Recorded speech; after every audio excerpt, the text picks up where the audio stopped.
From Interfaith Alliance, this is The State of Belief, where religion and democracy meet. I'm Interfaith Alliance President Reverend Paul Brandes Rauschenbusch in Massachusetts. This weekend, July 17th through 19th, people across the country are carrying on the legacy of the late civil rights icon and Congressman John Lewis, who famously called the work of justice making good trouble. It's the Good Trouble Lives On Weekend of Action, and I'll be speaking with historian David Greenberg, author of the authoritative biography John Lewis, A Life. And make sure you stay until the end of the show because you'll really want to hear how John Lewis viewed activism at the end of his life. We need voices like David's to be heard now more than ever, so please make sure you subscribe, share, and rate The State of Belief on Spotify, Apple Podcasts, or your favorite podcast platform. Taking a minute to do these things really helps other people discover our show and become listeners too. Our library of past conversations include 200 hopeful, empowering, and inspiring interviews with guests like Bishop Dwayne Royster of Faith in Action, League of Women Voters CEO Selena Stewart, Rabbi Sharon Brous of ICAR, and so many others. You can help us keep growing the State of Belief with a financial contribution right now. Find out how at stateofbelief.com, and you can support and join the work of Interfaith Alliance at interfaithalliance.org. On July 16th, Senator Alex Padilla, along with the coalition Faithful Democracy, convened an interfaith roundtable discussion on protecting elections and voting rights to commemorate the legacy of Congressman John Lewis 6 years after his passing. I want to share just a few minutes of this historic event where the identities of the late John Lewis, as both an ordained clergyman and longtime member of the House of Representatives, converged in a powerful call to continue the work of making good trouble. I want you to hear a little bit of what Bishop William Barber of the Poor People's Campaign had to say to start. What we must have now is recommitment to challenge this global realignment, to challenge this push toward government only being about pushing nationalism rather than embracing cosmopolitanism, embracing all people being together. We're not in a battle for democracy alone. We're in the battle for civilization itself. And Congressman Lewis, he didn't just preach about faith, he put boots on the ground. And let us never forget that Congressman Lewis also was so radical in his day, his speech was cut at the March on Washington. Also in attendance were 10 U.S. senators whose astounding show of solidarity highlights how essential the work and legacy of John Lewis continues to be 6 years after his passing. Here are some words from Senator Ben Ray Lujan from New Mexico, Senator Jeff Merkley from Oregon, Senator Angela Astrobooks of Maryland, Senator Alex Padilla of California, and coming up strong at the end, Reverend Senator and Dr. Raphael Warnock of Georgia. I keep saying Mr. Lewis because I refuse to call him John, even though he would tell me to call him John. And he would often say, as you all know, young brother, you call me John. He says, we're colleagues. And I'd respond and say, yes, Mr. Lewis. I had the honor of sitting on the floor during a sit-in, as you all know, when the cameras were turned off in the House of Representatives, with John bringing us together as a call to say we need to end violence around the country and gun violence and come together. I was reminded by John that all of the good trouble that we need to find our ways to get in and use our voices. When I talked to John Lewis about the Equality Act, he said, I remember those words from the battles of 1964 and 1965. If not us, who? And if not now, when? And now is the moment that he would be saying every one of us has to stand up and do everything possible to save our republic. If not now, when? If not us, who? You know, I had the opportunity last summer to be in Montgomery, to go to the Edmund Pettus Bridge, to walk over that bridge and to be reminded in clear terms of sacrifice that was made. I am a direct beneficiary of the sacrifices of John Lewis. And I was reminded as I walked over the bridge, someone shared with me a detail that really literally made the hair stand up on my arm when they said the people who were on the other side of the bridge, who had been deputized to be there, were people who had sticks that were wrapped in barbed wire. And we have to ask ourselves the kind of evil that would permit you to use a stick wrapped in barbed wire to beat a person like John Lewis. You know, John Lewis, we have the sign here that says that he was hopeful and optimistic, but he was also faithful. And he knew that the day would come that a person like me could be elected to the United States Senate when they all said, you know what, maybe this cannot happen. Only the third time that it happened in United States history, and it reminds me that we still have reason to be hopeful. Not only hopeful, but we have reason to stand on our faith. We do reflect on the life and the legacy of John Lewis, but we honor John Lewis through action, not just remembering him. I'm reminded of another political figure, former President Joe Biden, because he would often be heard saying, "Keep the faith." But he would follow it up with what his mother would tell him. Don't just keep the faith, spread it. You don't get to outsource democracy. I know that the people in this room know that. We who serve, we who have been elected, it is our obligation. I believe that it is my moral obligation to fight the good fight every single day on behalf of the highest ideals in our nation. I'm proud to do that work. But you can't outsource democracy. It's really not about the people in power. It's about the power that's in the people. And we're counting on the folks in this room to create the context for the change that we need to see in the world. In a wonderful conversation I had with Representative John Lewis while he was in Congress, he told me about his time in the civil rights movement, and he said nobody went to the street, no one went to the action until they had been trained. And that is such a great piece of wisdom for us today, because everyone can do something, and one of the first things you can do is get trained. And that's the reason I want everyone listening to this about John Lewis, about making good trouble, to go to our website, because we have free trainings that you can take anytime at interfaithalliance.org/training. And it's just an opportunity for you. There's so many about like how to organize to protect our elections, how to organize to practice nonviolent mobilization. You will find something that will interest you there. Please go to interfaithalliance.org/training and get trained up today. And you and all of us can be part of good trouble in this moment when America needs us. And now to my guest. Dr. David Greenberg is a historian, author, and journalist who focuses on U.S. political history, the presidency, media, and public opinion. He is a professor of history and journalism and media studies at Rutgers University, and among his books is a comprehensive biography of the late Congressman and civil rights icon John Lewis. As we mark the 6th anniversary of Representative Lewis's passing at the age of 80, he's being remembered with a nationwide Good Trouble Lives On weekend of action. And I'm happy to get the insights of a scholar who closely studied Lewis's work and his impact. So, Dr. Greenberg, welcome to the State of Belief.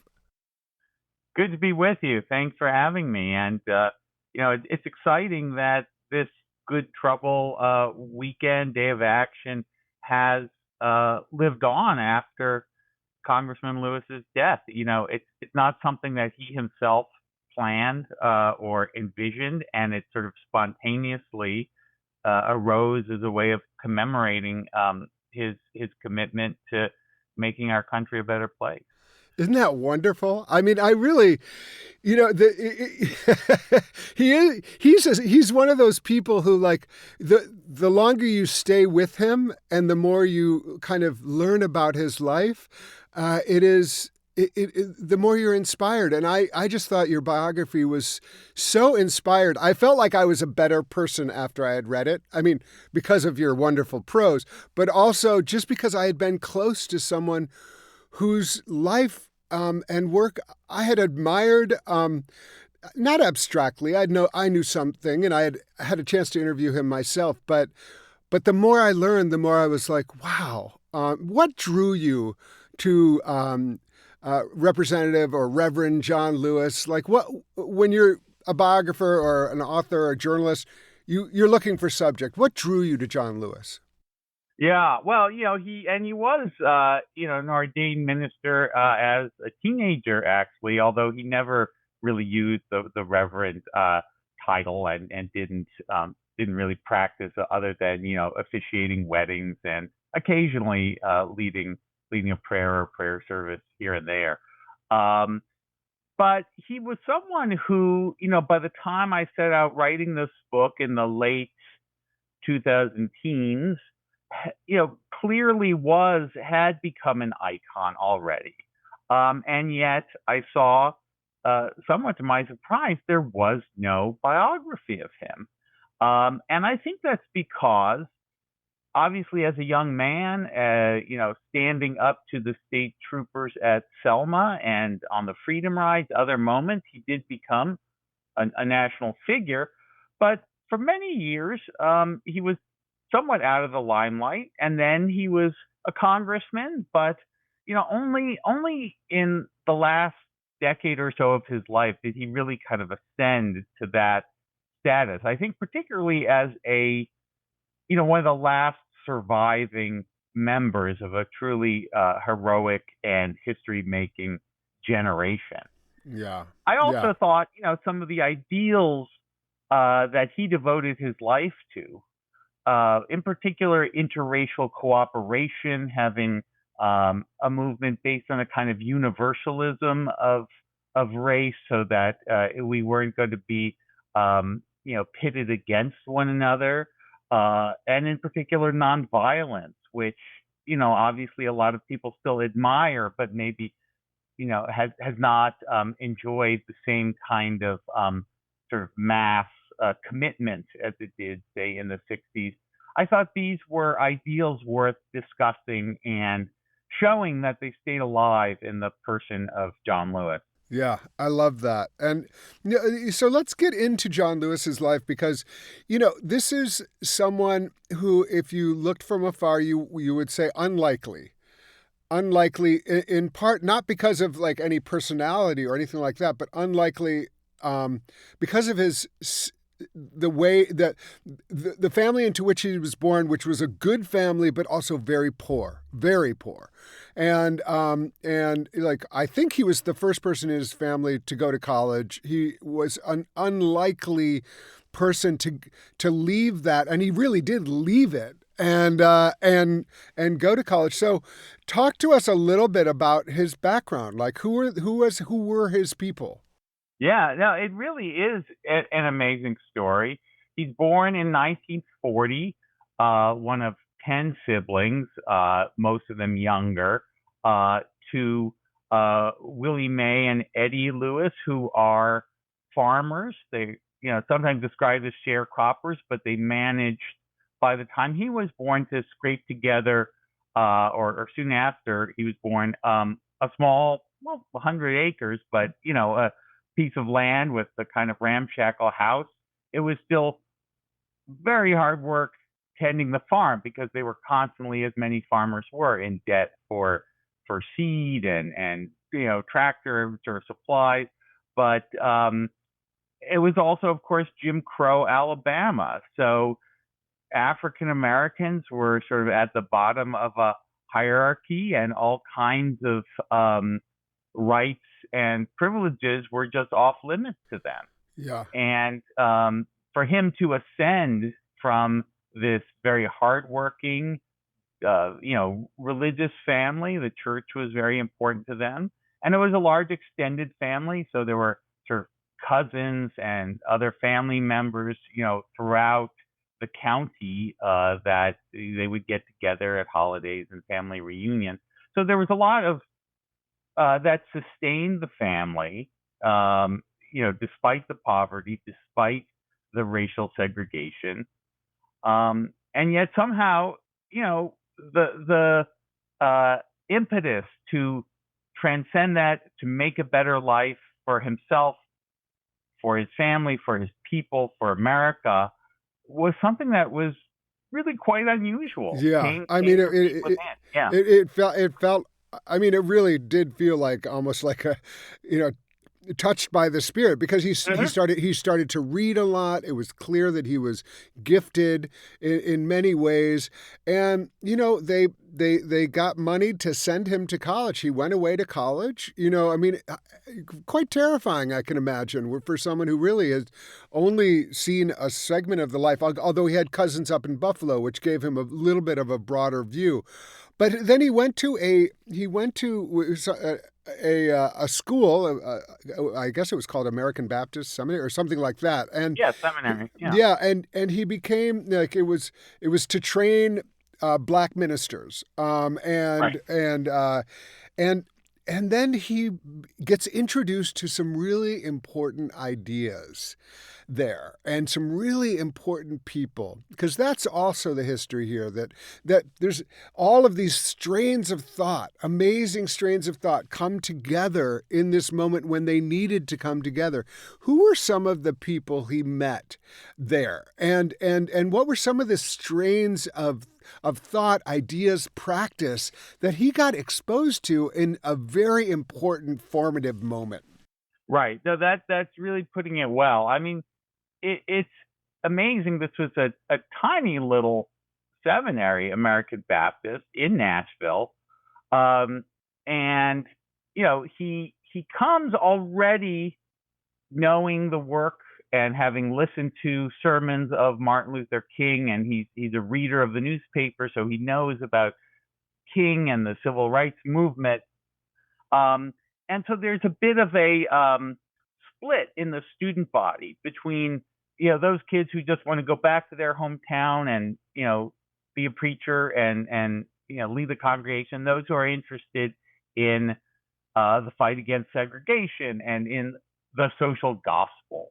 And some of the ministers who were close to King were actually there in Nashville. For example, Kelly Miller Smith, a very important leader in Nashville, head of the local NAACP chapter, and also part of King's Southern Christian Leadership Conference.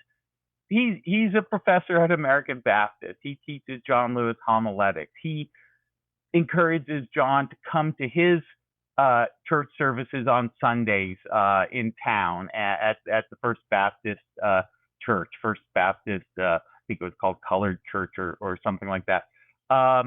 So he's immediately, or not immediately, but soon into his college experience, drawn into that world. C.T. Vivian, who's another name people will know, is a former student now, kind of like a TA at the school. Then there are fellow students, Bernard Lafayette, James Bevel, some who are maybe lesser known, Joe Carter, and a number of others, who John Lewis is really the first to be drawn to this group of ministers, but some of his friends kind of hear him and hear his enthusiasm, and they join in with him. And many of these young men go on to be the leaders of their generation in the civil rights movement. It's really quite remarkable. It's a small place, but a little point of familial pride. The name Rauschenbusch comes up a lot, and the broader social gospel. Rauschenbusch was part of a social gospel, but there was also a really important Black social gospel movement that was very that maybe is less well understood. Although there was a professor Dorian at Union who's he said it's the most important religious movement in American history, because it really took some the ideals of the social gospel, but also then applied it directly to the liberation of Black Americans. So he also comes into contact with the important and transformative and I think kind of life-changing or informing idea of nonviolence. That's exactly The right. soul force, that's Gandhian, but also has now expanded beyond Gandhi and many people. And for him, it wasn't just this. There's a moment interesting later on when you talk about, for some people, nonviolence was a tactic. For Lewis, it was a way of life. That feels really informative right now as we're thinking about, like, how do we respond to our moment? There is the tactic of nonviolence, but then there's also like the spiritual discipline and kind of philosophical and religious belief in the power, almost transcendent power of nonviolence on humankind. Well, that's exactly right. And through, Dr. King at a remove, but also Kelly Miller Smith, and also I should mention James Lawson. Yeah, James Lawson is huge in this moment. Yeah, divinity student at the time at Vanderbilt, but a close, ally of Smith and others in this Nashville group that was really devoted to these ideals. That King, of course, was the one who sort of popularized them in the Black Civil Rights Movement. Lawson had been to India and studied Gandhian nonviolence there. He was really a direct contemporary, I think the exact same age as Martin Luther King. And when the two of them first met at Oberlin, where Lawson was studying, Lawson told King of his plans. He thought he was going to go to Yale, maybe, and get a Doctor of Divinity. And King said, no, you've got to come to the South. There was this feeling that the movement maybe had stalled a little bit after the Montgomery bus boycott, and they were really looking for new sites, new places of direct action. But as you say, the key was not just treating this as a tactic, although, it should be said, for many of these very sort of brave and accomplished men and women in the movement, they didn't quite have that deep devotion that King and Lewis did. And Lewis, friends said, King said this, elders said this about him. There was something about him that latched onto this right away. James Lawson, who I had the privilege of interviewing, he passed away himself a couple of years ago. He said when John Lewis arrived at American Baptist, he was ripe for these teachings, that there was something in him that was already responsive. And, what it meant was not only, not fighting back so that the media gives you sympathetic coverage and that sort of helps with the cause. That's of course important. But, for John Lewis, it was really about even loving your enemy and understanding your enemy as one of God's creatures, as the victim, even the oppressors he saw as victims of an oppressive system. And so, you had to find the kind of love in your heart for them, and the idea that eventually this kind of breaks through. Eventually this sort of will help them see the error of their ways. A lot of people immediately jump to Selma, but I one of I just think it's important to stay in Nashville with the sit-ins, which John Lewis actually was a leader in, and kind of cut his teeth. I think one of the things that I hear a lot that is like, it drives me a little crazy is people are like, well, there's nothing I can do. I'm like, there was always something to do. And if the whole world was made up of people who said, well, there's nothing I can do, we would not have John Lewis. John Lewis was part of a moment, but he also decided to step into that moment and said, actually, there is something that I'm going to do, and it's going to be hard, but I'm going to do it. Talk a little bit about what happened in Nashville, which was his, where he went to school, but also where there was just severe racial segregation and denigration. Right. So in 1959, the ministers who are leading the civil rights group decide it's time to mount a desegregation campaign against the stores, the five and dimes, the lunch counters in downtown Nashville. And the students who have been attending first Lawson's lectures, and then they start doing workshops, sort of trainings, in how to practice nonviolence. You don't hit back. What happens if, you're called racial slurs, if people spit on you, and training people to discipline themselves. So they plan for a series of actions that will, put these stores to the test. Now, it so happens there's in Greensboro, North Carolina, another group that gets there first, as it were, that sort of in February of 1960 does their own sit-ins at a Woolworths, and a famous story there. But at that point, Lewis and his group hear about this, and they're, okay, we were about to do this. So they are ready to jump in, and it sort of spreads like wildfire around the South. Other college towns, other groups of, mostly Black, but in many cases like Nashville, they're integrated groups, Black and white together, start doing these sit-ins. The Nashville one is the biggest.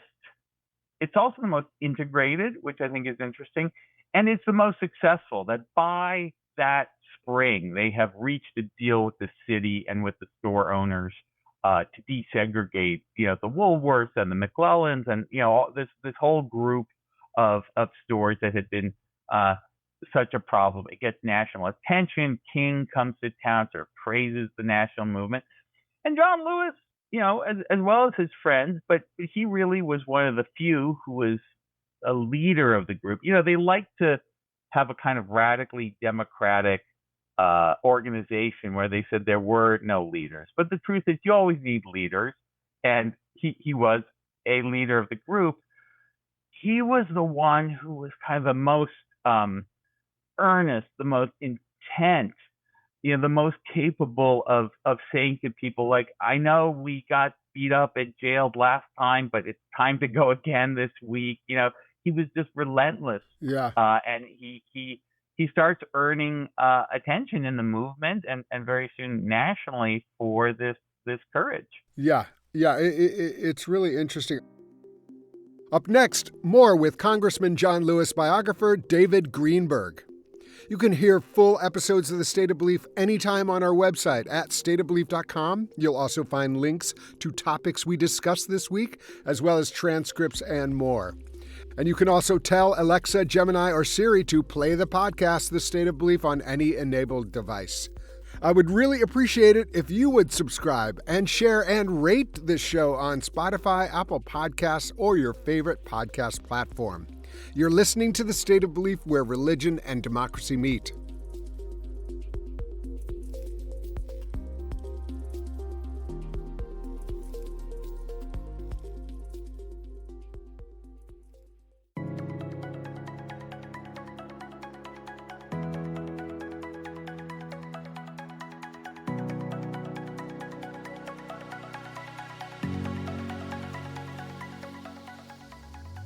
Welcome back to The State of Belief. I'm Interfaith Alliance President Reverend Paul Brandeis Rauschenbusch. We are celebrating the Good Trouble Lives On Weekend of Action with Professor David Greenberg, author of the biography John Lewis, A Life.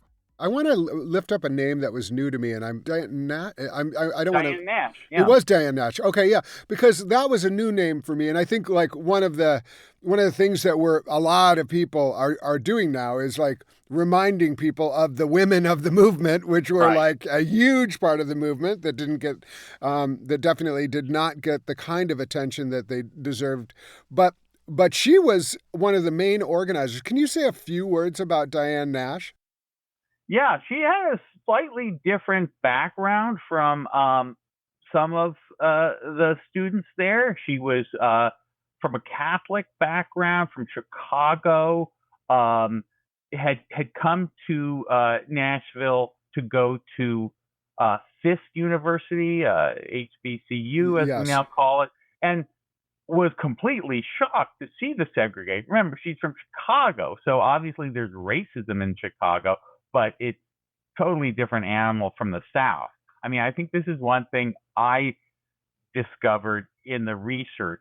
Historians sometimes have been, I think, in recent years, to the good, trying to call our attention to racism pervaded the North as well as the South. But we sort of forget they were very different worlds.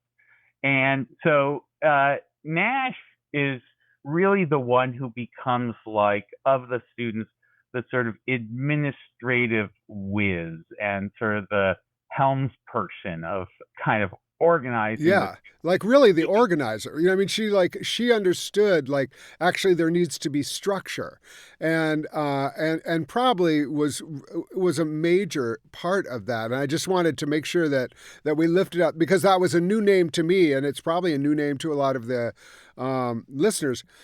One of the great things about, you know, the fact that he's getting this kind of treatment now is that, you know, he and King were not the same people. And you know, but he had a life that, you know, because of the horrific and tragic assassination of King, we don't know what he would have become.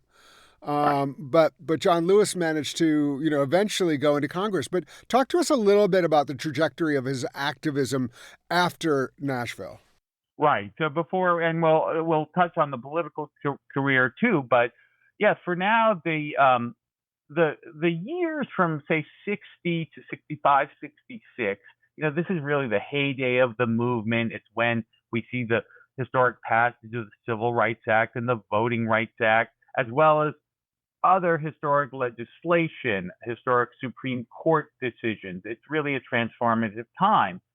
And again, John Lewis comes to American Baptist at age 18, kind of gets involved in the movement, 18, 19 years old, and within such a short time becomes a leader. One key is the formation of a group called SNCC, as it was nicknamed, Student Nonviolent Coordinating Committee, which originally was just a coordinating committee. You had students in Atlanta, you had students in Washington, D.C., you had them in Nashville. So it was just a way to kind of keep track of what each other was doing. But it soon becomes a full-fledged group of its own, with kind of under the wing of Martin Luther King's Southern Christian Leadership Conference, although differences emerged, generational and tactical. Lewis remains incredibly close to King and devoted to King. Of the people in SNCC, he wants to carry the banner of nonviolence, not deviate from it. He becomes a key player. I mean, I'll just kind of run through them quickly. The freedom rides to desegregate interstate bus travel in the South in 1961. He's a major figure at the March on Washington, the youngest speaker there. You should go watch his speech there on YouTube and see a young John Lewis speaking to 250,000 people. That's a great, actually, way to observe Good Trouble Lives On, is to, like, and again, the tenor of his speech was maybe a little bit different. Like, you know, he had some other ideas that he was inserting into the March on Washington. Yeah, there's a very dramatic story that I think I have kind of reconstructed in full for the first time about the negotiations between, you know, the older leaders like Roy Wilkins of the NAACP and A. Philip Randolph, and then the younger folks at SNCC, led by Lewis, who want to put in some more militant radical stuff. The older folks don't want to undermine the unity behind passing the Civil Rights Act. Right. So, what were some of the more radical things? Like, I mean, maybe they don't sound radical today, but they what were some of the demands that Lewis wanted to have in there? Well, for one thing, some of the rhetoric is just much more uncompromising. So it starts off saying we cannot support the Kennedy Civil Rights Bill. In the end, he softens us to saying we support it with reservations. And, you know, enumerates some of the things that are not in there, that there's not enough about, you know, containing police violence, actually, as an interesting issue, which finally that one doesn't get addressed until the Bill Clinton years as president. There's kind of just a deeper kind of, you might say, systemic critique of racism in American society, and it's a point of tension, and they're back there at the Lincoln Memorial, huddled underneath the colossal statue, negotiating over words. And John Lewis, who's never spoken to a crowd of this size in his life, he has the earlier draft, which he practiced within an inch of his life. And one friend of his who was there says, I just remember John, as everyone was, rewriting the speech, saying, "Don't change too much." Yeah. He was sort of a halting speaker. He had that little bit of a speech impediment and a thick Alabama rural accent. So he was nervous. He was going to have to deliver a speech he'd never seen before. But, as you could see, he pulls it off. That's amazing. That's like great background. I mean, that's biography right there. That really gives, like, it brings to light. You're seeing someone give a speech, but you don't know what just happened, behind the scenes, literally behind the scenes. I want to turn just for a moment, and then we're going to keep going with all of his activism. Especially, I want to hear your thoughts about the Selma. But he also, he found the love of his life. And that's an important part for him, because he wasn't a player. Let's put it that way. I loved the depiction of some of the fellows at American Baptist, like Bevel, the devil, but he was not that. But he did find the love of his life. Talk about his wife. Right. So, I just to finish the point before.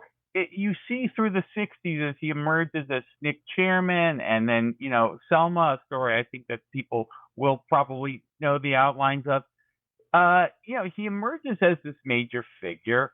There then is a big split in 66. We've passed the Civil Rights Act. We've passed the Voting Rights Act. And the movement, not just SNCC, but is at a crossroads of where does it go? And it takes a turn under Stokely Carmichael's leadership toward Black power, toward more separatism, kind of ending the commitment to the interracial alliance, and ending the commitment to nonviolence. And so Lewis leaves SNCC at this point, and he's a little bit in the wilderness. And by 1968, he's back in Atlanta, and which is where SNCC was headquartered. So he's been living there starting in 63. And, he's 28 years old. He's not had serious romantic relationships. He's been so invested in the movement. And he's set up with a woman named Lillian Miles, who's from Los Angeles and is a librarian, and, really takes a shine to John Lewis. And he has been working in 68 on the Robert F. Kennedy presidential campaign. And of course, 68 is a very tragic year. Lewis is with RFK the night that Martin King is assassinated. And then 2 months later, he's in the Ambassador Hotel when Robert F. Kennedy is assassinated. And so two heroes, two people who he really thought were going to, be in the forefront of continuing to lead the country toward a better place, are in such a short time killed. And he's really quite depressed. He checks into the hospital, actually, sort of for depression or exhaustion. He's just in a bad place. And it's Lillian who comes to visit him each day, brings him his mail, brings him his newspaper. He's always a reader of the news. And very unromantically, he proposes to her from the hospital bed. Wow. And they're married that winter. Daddy King, Martin Luther King's father, performs the wedding.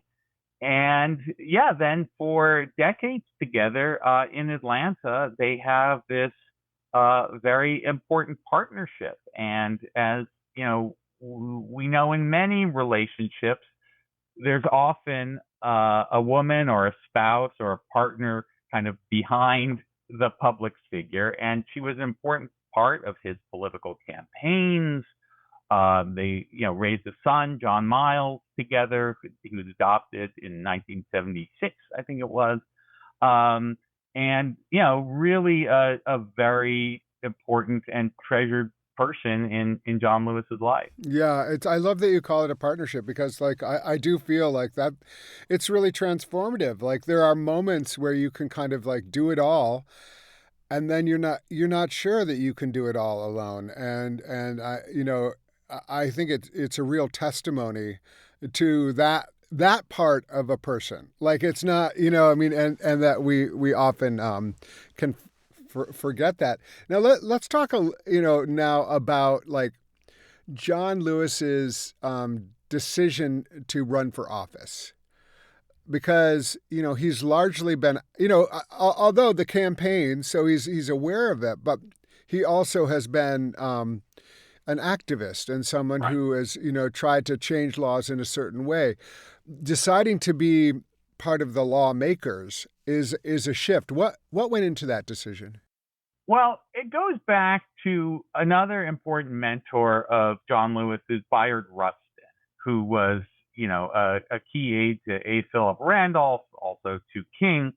And Rustin writes an article in the mid-60s called From Protest to Politics, where he argues that the same coalition that brought us the March on Washington and the passage of the Civil Rights Act needs to sort of get behind the political movement now that blacks can vote and run for office in the South and elsewhere.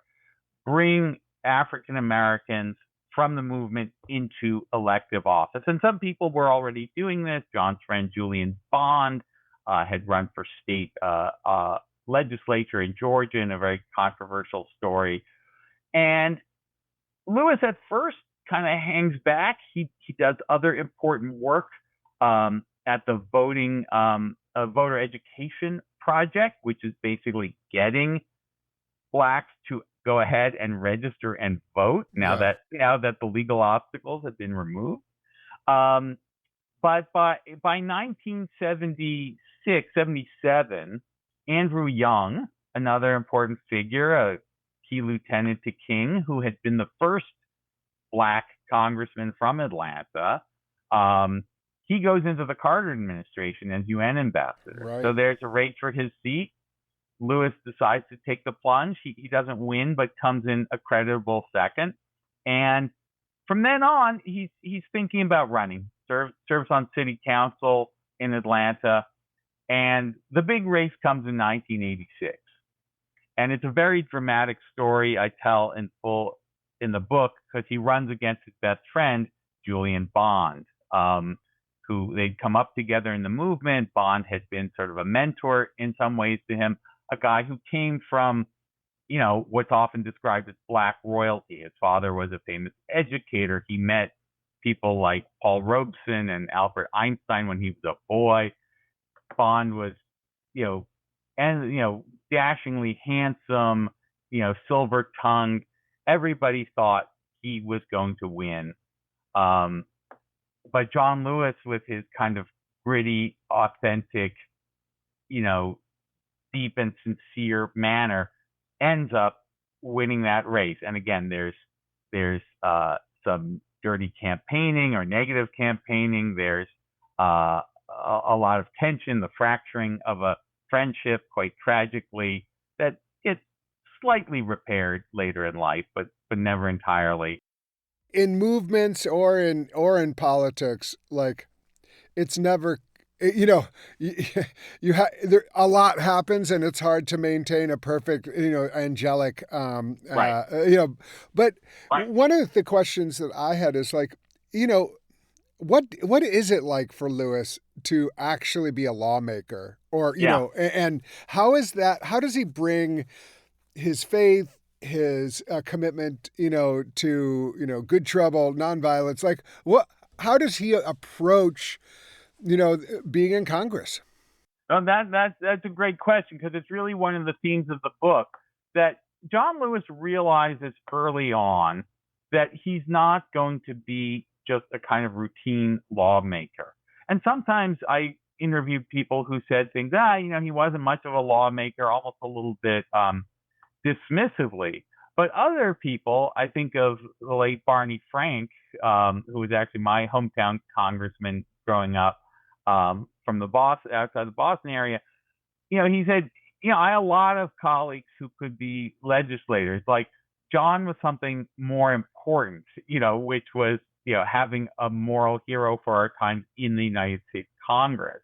And what Lewis figured out how to do was to leverage his knowledge of tactics from the movement, his knowledge, and even his reputation to, if congressmen would know if you could get John Lewis to sign on to a bill, that was going to count for a lot, and he knew how to kind of deploy his moral authority strategically at the right time, when to speak out, once behind the scenes to President George Bush Sr., who had just vetoed a Civil Rights Act, a Civil Rights Bill of 1990 or 91, and John Lewis, tells him to his face at the White House why this is wrong, and it's partly why Bush comes around and signs the bill the next time around.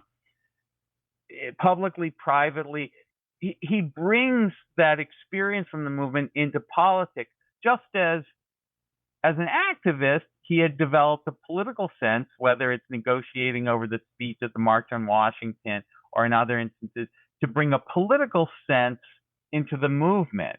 Yeah. So he really, almost like the moral conscience of Congress in a way. Not of course, reviled by some, but for many, like almost transcending. By some, but it was also remarkable how many Republicans, even people like Newt Gingrich, who he fought with all the time, had this deep respect for him and even affection. He would lead these annual pilgrimages to Selma every year with congressional colleagues.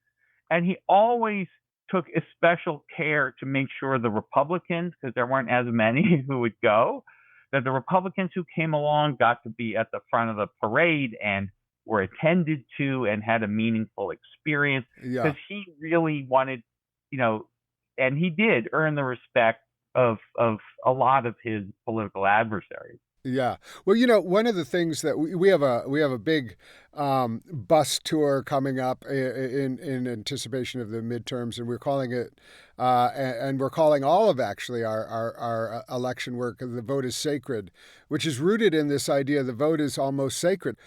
Some of his contributions, the reason we're talking about him now and the reason he feels so important right now is that we are in a moment, we're taping this the day after Donald Trump gave a speech in which it's very clear he's laying the groundwork for denying the election results, for sowing distrust in our elections. I mean, it's nefarious, and it's an attack on our democracy. And so almost Lewis speaks with a voice right now about like what it means to promote the idea of the vote, how to organize to ensure the vote is able to happen, and to really double down. I mean, we had a back and forth about like his first public speech, which was democracy as a reality, and I spoke about that yesterday with 10 senators there, just talking about what it means to have like John Lewis's first speech talk about democracy. And how important it is for us to really recognize the crisis we're in. How do you understand this moment vis-a-vis your deep appreciation and understanding of Lewis? Well, this really kind of goes to the heart of, what Lewis fought for, both as a young man, as an activist, and then as a member of Congress. I mean, he really saw and it's interesting because initially in the movement, there was sort of this rift. Do we continue with direct action against segregation, which was obviously important, or do we embrace sort of trying to achieve voting rights. And there are people who thought we had to do one or the other because, we didn't have the people power to do it all. Lewis is at first on the direct action side, but he becomes a convert. And then, of course, his life is associated probably with, if you pick one cause, voting rights. And that's what the Selma March is all about. That's what this career before Congress at the Voter Education Project is all about. And as a congressman, he's involved in every renewal of the Voting Rights Act. It's a law that unfortunately is always set to expire, so it always has to be renewed. I mean, now it's been done on 25-year intervals instead of 5 or 10. But and toward the end of his life, the vote, as you say, being sacred, being the most important tool of social change we have in a democracy, he would say, was really the thing he fought for most. And when he would go around giving these talks, whether on behalf of colleagues who were running for office or just to citizens groups or even doing a book talk, it was always about how important it was that each and every one of us vote and get others to vote. And because that is our voice as citizens, and that is how we exert, meaningful control over our leaders, even those who seem intent on defying it. Specifically those who Yeah. seem intent. So Yeah. I really, I appreciate so much what goes into a biography, how much research, but my guess is that this actually in the end was a blessing for you as a person and as an American to spend this much time with John Lewis. And one of the things that we're talking about a lot on this show is courage in this moment. And I wonder if you have any thoughts about John Lewis and the practice of courage in this moment. Well, yeah, I mean, it was for me writing this book. You said about reading it is inspiring. Writing it was, not only a labor of love and felt like a privilege to write his life, but was inspiring and made me want to be a better person. It just had that effect. You spend every day with him. But you also realize how hard it can be to sort of summon the courage, just like he did it, not hitting back when he would get beaten up, or, taking the high road and finding it within himself to forgive others, George Wallace or the state troopers, the Klansmen who were violent toward him. He found this genuine forgiveness within himself. And I think, obviously there are sort of systemic and structural factors that shape our ability to protest, to fight, to become activated. But there's also kind of something within each of us that I think we need to sort of struggle and seek to achieve. And I think in some ways, having people like John Lewis out there, if we know his life, if we know the story of the movement, if we know the importance of moving from protest to politics and not disdaining politics as like a dirty or, a sphere that's beneath us, but a legitimate sphere, an important sphere. If you believe in democracy, you have to believe in politics. Having someone like that out there as a model whose life we can read about and study and draw inspiration from, I think is a way that each of us can find some courage within ourselves. The John Lewis Good Trouble Lives On Weekend of Action continues through Sunday, July 19th. You can find events near you at the website goodtroubleliveson.org. I will say Good Trouble lives on every day of the year in our hearts. And so please be inspired by not just only this weekend, but every day.